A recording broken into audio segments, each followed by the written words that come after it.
Kisah pilu di Huamual diriwayatkan Georg Eberhard Everhard, atau Rumpius, seorang ahli botani asal Jerman yang bekerja di Verenigd de Ostindische Compagnie di Hindia Belanda. Rumpius terkenal dengan karyanya Herbarium Amboinense. Dalam beberapa catatannya, Rumpius menyebutkan keadaan di Pulau Ambon masih mengkhawatirkan sebab masih terjadi peperangan pergolakan di Hitu dan Huamual dipimpin oleh Gimelaha Majira. Perlawanan demi perlawanan kaum pribumi membuat kolonial Belanda di Maluku begitu kuat menancapkan kuku koloninya di Maluku. Ada 3 generasi gubernur yang berkuasa dan berhasil meluluhlantahkan dataran Huamual Pulau Seram yang terkenal di zaman itu. Dimulai dari Gubernur Van Diemen, Gubernur Jan Pieters Cowen dan yang terakhir Gubernur Arnold de Vlaming van Olson, mereka berkuasa pada periodisasi tahun 1655 hingga 1661. Kekuasaan 3 gubernur VOC Belanda ini disebut paling kejam. Dalam masa jabatan mereka terjadi proses genosida, pembasmian, pembunuhan massal terhadap etnik masyarakat Huamual. Genosida telah mengakibatkan sedikitnya sekitar 50.000 jiwa tewas. Belanda menghancurkan kehidupan masyarakat di Huamual. Para gubernur itu menggunakan kekerasan untuk monopoli perdagangan rempah-rempah di Maluku, terkhusus di Huamual. Usai Perang Huamual di tahun 1635, seorang tokoh Belanda melaporkan kepada pemerintah Belanda di Amsterdam bahwa Huamual Taman Eden telah dibumi hanguskan dan diratakan dengan tanah, sehingga dikala fajar pagi menyingsing, Tuan tidak akan dapat mendengar lagi ayam jantan berkokok. Huamual menjadi sepi dan sunyi dalam kekuasaan Belanda. Rumpius mengisahkan banyak penduduk Huamual yang melarikan diri keluar dari daerahnya dan mencari pemukiman baru yang tersebar hampir di seluruh pelosok pulau terdekat di Maluku. Ribuan warga Huamual harus berdiam di tanah pengungsian. Merentang waktu yang cukup lama hingga beranak pinang. Mereka pun rindu untuk kembali setelah ratusan tahun berlalu hingga terungkap kerinduan mereka dalam sebuah pepatah, Nunusaku sama Ito Wailotelo, getaran jiwa yang sudah lama terpedam, ayo bangun kembali. Rumpius, The Ambonco History.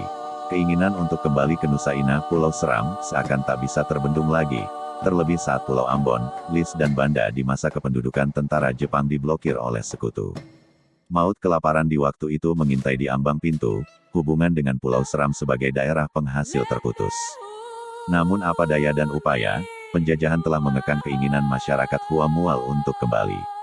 Masyarakat Huamual harus bersabar hingga kemerdekaan Indonesia terwujud, barulah hasrat untuk kembali ke Pulau Seram bisa terjadi. Pergolakan Kota Masohi. Pasca kemerdekaan Indonesia, cita-cita luhur yang terpendam selama itu, lahir ke permukaan, setelah Kabupaten Daerah Tingkat 2 Maluku Tengah sebagai salah satu kabupaten di Maluku yang dibentuk dengan Peraturan Pemerintah Nomor 35 Tahun 1952 tentang pembubaran daerah Maluku Selatan dan pembentukan Maluku Tengah dan Maluku Tenggara. Wilayah-wilayah yang termasuk dalam daerah Swatantara Tingkat 2 Maluku Tengah adalah Pulau Ambon, Pulau-Pulau Lis, Pulau-Pulau Banda, Seram Timur, Seram Utara, Seram Selatan, Seram Barat, dan Pulau Buru sebagaimana yang tercantum dalam PP No. 35 tahun 1952 tersebut. Peristiwa inilah kemudian memicu lahirnya sebuah kota impian yang kita kenal dengan sebutan Masohi. Kota Masohi, sejatinya merupakan realisasi dari cita yang bersandikan pengakuan etnologi yang hidup dalam hati nurani penduduk untuk kembali ke Nusa Inah Pulau Ibu. Penduduk di Pulau Ambon, Lis, Buru, dan Banda, merindukan tempat berdirinya ibu kota Maluku Tengah di Nusa Inah, karena di sana adalah Pulau Harapan dan masa depan Maluku. Hasrat inilah kemudian mendorong pusat pemerintahan daerah yang sementara berkedudukan di kota Ambon untuk kembali ke Pulau Seram. Dalam sidang di Dewan Perwakilan Rakyat Daerah Sementara DPRS Maluku Tengah yang berlangsung di Ambon pada tahun 1952, terdengar suara dengan tegas mendesak agar ibu kota Kabupaten Maluku Tengah secepatnya dapat dibangun di Pulau Seram. Setahun berlalu, tepatnya tahun 1953, Dewan Pemerintah Daerah DPD Maluku Tengah akhirnya memutuskan untuk mempercepat pembentukan ibu kota Kabupaten Maluku Tengah dan memutuskan agar lokasi ibu kota berada di dataran Kupopowoni, belakang negeri Amahai. Keputusan ini diambil setelah Saniri Negeri Amahai dan Swahuku di hadapan Kepala Pemerintah setempat KPS Amahai pada tanggal 8 Juni tahun 1953 menyepakati dataran Kupopowoni diserahkan dengan cuma kepada pemerintah daerah.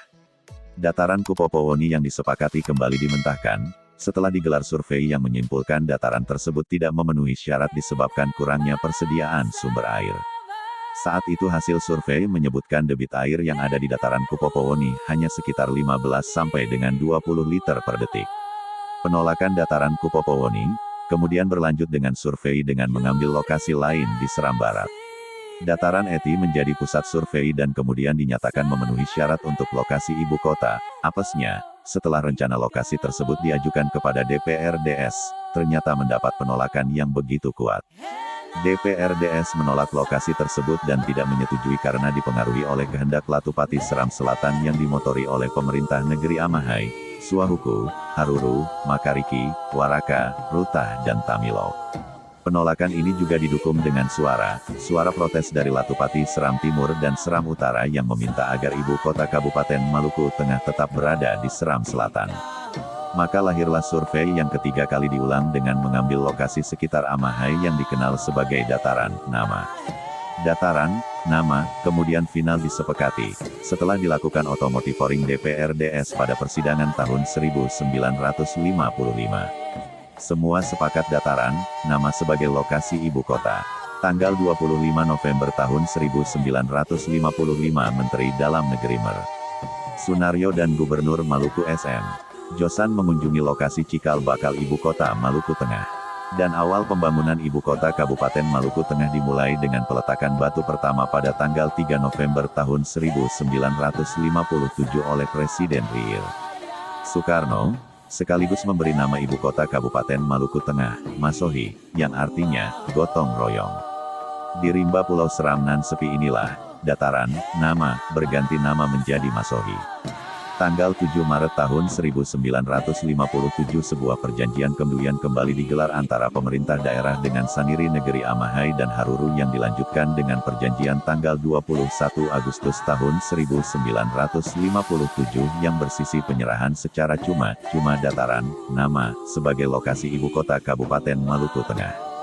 Dataran, nama, kemudian dipermak, setelah CV, Kalimadu dari Jakarta bersama DPD menyepakati kontrak pembuatan rencana kota dan lahirlah Master Plan I lengkap dengan tata guna tanah, rencana jalan, listrik, air minum dan sejumlah fasilitas lainnya.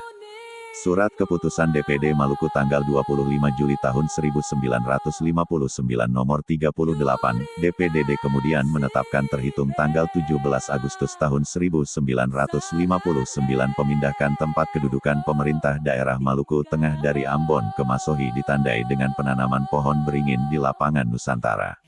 Penanaman ini dilakukan oleh Panglima Militer Maluku dan Irian Barat Letkol H. Pieters, dengan surat keputusan Menteri Dalam Negeri tanggal 23 Desember tahun 1959 nomor 52 tanggal 12 Mei tahun 207 ditetapkan Masohi sebagai ibu kota Kabupaten Maluku Tengah.